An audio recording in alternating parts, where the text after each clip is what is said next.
SS camera প্রোডাকশনের YouTube চ্যানেলের দর্শকদের শুভেচ্ছা জানাই। আমি সুদীপ্ত সালাম, ফটো সাংবাদিক ও লেখক। আজকে আপনাদের সাথে যে বিষয়টা নিয়ে আলোচনা করব সেটা হলো যে ফটো সাংবাদিকতায় আমাদের দেশের প্রেক্ষাপটে এবং বৈষয়িক প্রেক্ষাপটে কেরিয়ার কিভাবে গড়া যেতে পারে সেটা নিয়ে দু একটি ব্যাপার আপনাদের সাথে আমি শেয়ার করব। আমি কেরিয়ারের ব্যাপারে বলতে চাচ্ছি যে আপনি যদি ধরেন ফটো সাংবাদিক হিসেবে প্রধানত আমাদের যারা আসে নবীন তরুণরা তারা আসলে পত্রিকায় কাজ করতে চায়, আমরা যেরকম কাজ করি। কিন্তু বাংলাদেশে পত্রিকায় কাজ করাটা একেবারে আমি রাজসাক্ষী হিসেবে আপনাদেরকে বলছি, বাংলাদেশে পত্রিকায় কাজ করাটা অত্যন্ত কঠিন এবং দীর্ঘমেয়াদী একটা ব্যাপার যদি আপনি করতে চান, এখানে কেরিয়ার গড়াটা আর কি। যেমন ধরুন আমাদের দেশে এখন 400 থেকে 500 পত্রিকা নিয়মিত বের হয়, কিন্তু আপনার ঠিকমতো বেতন বা আপনার জন্য একটি সুন্দর জায়গা নিশ্চিত করে মাত্র হাতে গোনা কয়েকটি পত্রিকা। তো সেইখানে আমি যদি বলি যে সেইখানে পত্রিকায় সেই ক্যারিয়ার গড়ার ব্যাপারটা খুবই মরীচিকার মতোই আমার কাছে মনে হয়। এখন এই সংগ্রামটা আরও বেশি কঠিন বলে আমি মনে করি, কারণ মাঠে এখন আপনাদের অনেক প্রতিযোগী ঘুরছে, কাজ করছে, চেষ্টা করছে, এবং এর মধ্যে আবার আরেকটি দল আছে যারা খুব শিক্ষা গ্রহণ করেই এখানে আসছে।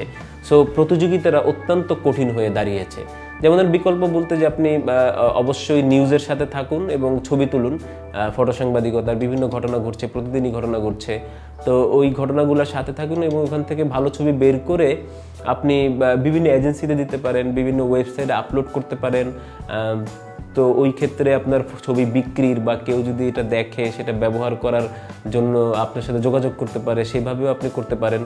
আরেকটি ব্যাপার হলো যে এটা করলে একসাথে আপনি যদি নিয়মিত কাজ করতে থাকেন, মানে পত্রিকায় কাজ হওয়ার আগ পর্যন্ত, তাহলে আপনার এক ধরনের যোগাযোগ তৈরি হবে, আপনাদের অন্যান্য ফটোগ্রাফার আমাদের সাথে দেখা হবে, কথা হবে, আমরা জানবো আপনি কাজ করছেন, আপনি ভালো কাজ করছেন বা খারাপ কাজ করছেন সেটাও আমরা জানবো।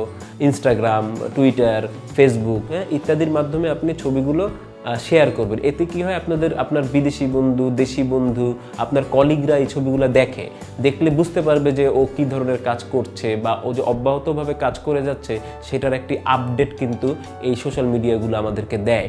আর আপলোডের কথা আসলে তো আসলে একটা ক্যাপশনের কথাও চলে আসবে।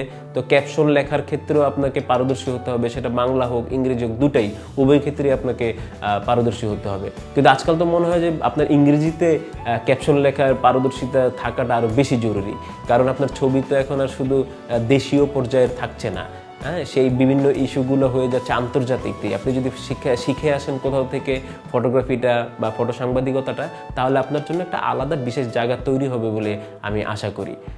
তো এই ব্যাপারগুলো খুবই গুরুত্বপূর্ণ যে শিক্ষাটা, পড়াশোনা অত্যন্ত জরুরি। শুধু ফটোগ্রাফির পড়াশোনা না, পড়াশোনা মানে হলো আপনার পত্রিকা পড়া, অনলাইনের পত্রিকা পড়া, বিভিন্ন দেশি বিদেশি পত্রিকা পড়া, বই পড়া, গল্পের বই পড়া, উপন্যাস পড়া, গবেষণার বই পড়া ইত্যাদি বইপত্র আপনাকে পড়তে হবে। কেন পড়তে হবে? কারণ লাগে আপনি আপডেট থাকতে হবে আপনাকে। আপনি দেখবেন এই বই থেকে, গল্প থেকে, আপনি কবিতা থেকে আপনি বিভিন্ন রকমের অনুপ্রেরণা পেয়ে যাবেন ছবি তোলার। এবং ফটো সাংবাদিকতায় তথ্যের একটি ভান্ডার। তো আপনিও সেই তথ্য ভান্ডারেই যাবেন, এবং কিন্তু আপনি যদি নিজে খালি থাকেন, শূন্য থাকেন, তাহলে আপনার জন্য খুবই কঠিন হয়ে দাঁড়াবে এই তথ্যগুলোর সাথে সমন্বয় করতে। ফটোগ্রাফিতে কিছু টিপস আপনাকে দিতে পারি। যেমন ধরেন হুট করেই কোনো স্পটে, মানে যেখানে ঘটনা ঘটছে, হুট করেই সেখানে চলে গেলেও ক্যামেরা বের করবেন না। আগে দেখবেন পরিস্থিতিটা কি ফটো সাংবাদিকের অনুকূলে কিনা। হ্যাঁ, আপনি প্রতিকূলতার মধ্যে দিয়েই ছবি তুলবেন, কিন্তু আপনার নিজের সেফটিটাও খুব জরুরি। এমনও তো হতে পারে ওইখানে কিছু লোক বসেই আছে যে সাংবাদিকরা এলেই আমরা মারা শুরু করব। সো আপনি আগে বুঝবেন যে অবস্থাটা কি, যে এখানে ক্যামেরা বের করা যাবে কিনা। তারপর আপনি ক্যামেরা যদি বের করার সিদ্ধান্ত নিলেন তারপরে আপনি সিদ্ধান্ত নেবেন যে ঘটনাটা কি, সেটা আগে বুঝতে হবে। এটা কি অনেকগুলো মানুষের জটলা বা একটা মানুষের ঘটনা, নাকি কোনো রাস্তাঘাট ভাঙার কোনো ঘটনা? সেই ঘটনার অনুযায়ী আপনাকে স্থানটা নির্ণয় করতে হবে যে কোথা থেকে আপনি ছবিটা তুলবেন। যেমন ধরেন এক উদাহরণ হিসেবে যে যদি জটলা হয়, তাহলে আপনাকে একটা মোটামুটি উঁচু জায়গা থেকে তোলা একটা এরিয়াল ভিউ তো লাগবেই, তাই না? তো এরকম এই বিষয়গুলো আপনারা নিজেরাই শিখে যেতে পারবেন। ব্যাগটা খুব জরুরি।